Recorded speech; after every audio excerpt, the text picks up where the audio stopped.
हंसते हंसते जीना। एक साहब फिलॉसफर होना चाहते थे, लेकिन उनकी कठिनाई उन्हीं के अनुसार ये थी कि उन्हें हंसी आ जाती थी। ऐसा फिलॉसफर या विद्वान भगवान हम में से किसी को ना बनाए। किसी ने पूछा, स्टालिन और गांधी में आखिर अंतर क्या है?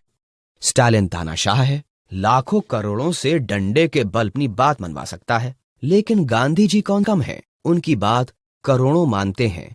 और कितने ऐसे माय के लाल हैं जो उसे टाल जाएं? फिर क्या अंतर है गांधी और स्टालिन में? यही कि गांधी जी हंस सकते थे, स्वयं की गलतियों और कमियों पर ठहाका लगाकर मुक्त रूप से हंस सकते थे। स्टालिन से ऐसी आशा नहीं की जा सकती थी। जो हंस सकता है वह मित्र बनने योग्य है, उसका विश्वास किया जा सकता है। जो हंस नहीं सकता वह दुखी तो है ही, खतरनाक भी है, क्योंकि शायद वह दूसरों को भी दुखी देखना चाहता है। हंसना एक नियामत है, और जो इस नियामत से वंचित है वह दया का पात्र है। समाज में बहुत सा खून खराबा और झगड़ा टंटा इसलिए होता है क्योंकि हम में अक्सर हास्य प्रियता और हास्य की क्षमता की कमी होती है, और जहां खुलकर हंसने की जरूरत होती है हम भ्रिकुटी तानकर और डंडा लेकर पिल पड़ते हैं। छोटी छोटी बातों को प्रतिष्ठा और सम्मान का प्रश्न बना लेते हैं। ये मूर्खता नहीं तो और क्या है कि बच्चों के झगड़ों में बड़े बच्चे बन जाते हैं, जबकि बच्चे थोड़ी देर बाद ही फिर हंसी खेल में लगकर झगड़ा भूल जाते हैं। उधर उनके अग्रज और समझदार समझे जाने वाले बड़े लोग हैं जो सालों छोटी बातों को पालते पोसते हैं, चेहरों को थोबड़ों की तरह लटकाए रहते हैं और मामूली मामलों के अंडों को जतन से सेकर झगड़े टंटों के चूजे पैदा करते हैं। एक बार एक व्यक्ति जल्दी में किसी से टकरा गया। जल्दी थी इसलिए ज्यादा बात का समय नहीं था। वह बोला, महाशय, यदि इसमें मेरी गलती थी तो कृपया क्षमा करें, और यदि आप गलती पर थे तो चिंता ना करें, और आगे बढ़ गया। कितना अनुकरणीय उदाहरण है, लेकिन दुख है कि हम में से बहुत कम इसको अपनाते हैं। यही नहीं, जो हंस सकता है वह पराजय में भी हास्य की सृष्टि कर लेता है, और इस तरह पराजय भी जीत में बदल जाती है। इसके विपरीत हर चीज में बारीकी से मान अपमान की बात विचारने वाला व्यक्ति हर समय उद्विग्न और चिड़चिड़ा रहता है, और जीतने की तो क्या, किसी भी बात की खुशी उसको नहीं होती।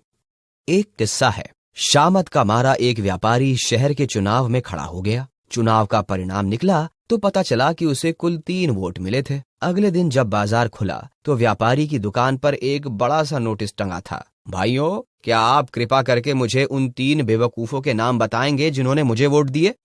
किस्सा गो कहता है कि शहर हंस तो अब भी रहा था, लेकिन अब उस हारे हुए व्यापारी पर नहीं, उसके साथ हंस रहा था। लॉर्ड जॉर्ज भाषण दे रहे थे। एक विरोधी बोला, महाशय, भूल गए क्या, आपके पूर्वज गधा गाड़ी चलाया करते थे? बिल्कुल नहीं भूला महाशय, लॉर्ड जॉर्ज हंसते हुए बोले, क्योंकि गाड़ी तो अब भी मेरे घर पर खड़ी है। गधा गायब था, सो आज यहां मिल गया। और वह किस्सा तो आपने सुना ही होगा कि 2 प्रसिद्ध व्यक्ति और प्रतिद्वंद्वी कीचड़ से भरी सड़क किनारे की संकरी पगडंडी पर आमने सामने से आ रहे थे। एक पास आकर गुर्राया, मैं दुर्जनों के लिए कभी मार्ग नहीं छोड़ता। लेकिन मैं छोड़ देता हूँ, दूसरे ने कहा और मार्ग दे दिया। कहिए कौन जीता? हंस सकने वाला सदा जीतता है, चाहे वे लड़ाई जिंदगी की कठिनाइयों के खिलाफ हो, चाहे प्रतिद्वंद्वियों के। सुकरात की पत्नी बड़ी झगड़ालू थी। एक दिन बकते बकते सुकरात की बीवी जब थक गई तो निर्विकार बैठे सुनते पति के ऊपर एक बाल्टी पानी लाकर उलट दिया। सुकरात बोले, ठीक है भाई, पहले बादल गरजे फिर पानी बरसा। संत तुकाराम एक बार घूमकर लौटे तो हाथ में सिर्फ एक गन्ना था। क्रोध में उनकी बीवी ने गन्ना तड़ाक से पीठ पर दे मारा। गन्ना 2 टुकड़े हो गया तो तुकाराम बोले, ठीक किया भाग्यवान, वैसे भी तेरे मेरे खाने के लिए मुझे इसके 2 टुकड़े करने पड़ते। आचार्य क्षिति मोहन सेन एक बार देर रात गए घर लौटे तो पत्नी को क्रोध में भरा पाया। जब पत्नी ने खाना लाकर रखा तो आचार्य ने थाली उनके सिर पर रख दी। पत्नी भन्नाई, ये क्या करते हो? कुछ नहीं, खाना ठंडा है और तुम्हारा माथा गरम, खाना गरम कर रहा था। आचार्य ने उत्तर दिया। एक सज्जन किसी मसले पर पंडित नेहरू से उलझ रहे थे, अपनी बात मनवाने के लिए। अंत में खींच कर बोले, पंडित जी, आप भूल रहे हैं कि हर मसले के दो पहलू होते हैं। तो आप शायद इसलिए गलत पहलू पर अड़े हुए हैं, नेहरू जी ने कहा, और बात हंसी में समाप्त हो गई। मालवीय जी को एक नवाब से दान में जूता मिला। वे उसे काशी में नीलाम करने को उद्यत हो गए। तब नवाब साहब ने कई हजार देकर अपना जूता वापस लिया। ये है जीवन को हंसी खुशी से जीने का ढंग। कठिन परिस्थितियों, क्रोध में भरे और दुर्जन लोगों से भी हंसते मुस्कुराते निपटने की कला। विचार करके देखें तो लगेगा कि अधिकतर पुरुष जिनसे संसार का कल्याण हुआ है, शुद्ध निर्विकार भाव से हंस सकने की क्षमता रखते थे। गांधी जी का जिक्र ऊपर आया है। लिंकन की हास्यप्रियता भी मशहूर है। एक बार वे अपने जूतों पर पॉलिश कर रहे थे। किसी ने आश्चर्य प्रकट किया, मिस्टर राष्ट्रपति, क्या आप अपने जूते साफ करते हैं? जी हाँ, मुस्कुराकर लिंकन बोले। और आप किनके जूते साफ करते हैं? प्रेमचंद जिंदगी भर बीमार रहते हुए गरीब और अभाव से जूझते रहे, लेकिन कैसी उन्मुक्त और निश्चल हंसी हंसता था वो कलम का सिपाही। जनार्दन राय नागर लिखते हैं कि किस प्रकार दिल्ली में एक कवि सम्मेलन से देर रात गए लौटते समय प्रेमचंद कवियों की भंगिमाओं और मुद्राओं को याद कर करके सड़क पर हंसी के मारे दोहरे हुए जा रहे थे। एक एक तो काड़ के नाज नखरे ले लेकर ये दुखी प्रेमचंद हंस रहा था जैसे सारा जीवन एक मस्त हास्य हो, आनंद की एक तरंग हो। हंस तो हम भी रहे थे, पर हमारे मन मानो सींगचों में बंद मुंह झलका रहे हों। और इस साहित्य के हीरो को तो देखो, जैसे प्रतिपल एक नई हंसी हो। गांधी जी ने अहिंसा का मार्ग अपनाया, लेनिन ने लोहे और रक्त का, परंतु लेनिन के दिल में भी गरीब और संत्रस्त लोगों के लिए उत्कट सहानुभूति थी और उन्होंने लोगों को सामंतवाद से मुक्ति दिलाई। इन्हीं लेनिन के बारे में गोरकी लिखता है कि मैंने लेनिन जैसी संक्रामक हंसी किसी और की नहीं देखी।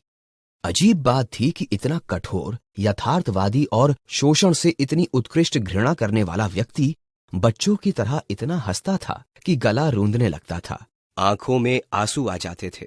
इसके बाद गोरकी लिखते हैं, और बहुत ठीक लिखते हैं, कि इस प्रकार हंस सकने के लिए बहुत स्वस्थ और शक्तिशाली मानस की जरूरत होती है।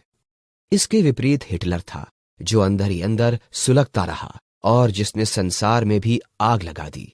नेपोलियन भी घुन्ने स्वभाव का और अंतर्मुखी प्रवृत्ति का था। उसने भी अपनी महत्वाकांक्षा की पूर्ति के लिए यूरोप के लोगों की जान सांसत में कर दी। ये तो कोई कह ही नहीं सकता कि हिटलर और नेपोलियन अद्भुत शक्तियों के स्वामी नहीं थे। एक विशेष अर्थ में वे निश्चय ही महान थे, लेकिन उन्होंने अपने सामर्थ्य का उपयोग मनुष्य की भलाई के लिए नहीं किया, और शायद इसका कारण ये भी था कि वे जिंदा दिल कम थे। इसलिए जिंदगी जिंदा दिली का नाम है। हंसिए और खूब हंसिए, शर्त सिर्फ 3 है। हंसी मुखौटा ना हो, दुश्मनी के मुंह पर पड़ा झूठा नकाब ना हो। हंसी ऐसी ना हो कि दूसरा सुनकर रोए, साथ न हंस सके। हंसी जिंदगी से पलायन, असलियतों से दूर भागने का नाम ना हो। जिंदगी संग्राम तो है ही, लेकिन उसे हम धर्म युद्ध बनाएं, गाली गलौज वाला सस्ता या फसाद नहीं। और इस धर्म युद्ध को हम हंसते हंसते लड़ें, मुंह लटकाकर नहीं, मनहूसियत से नहीं।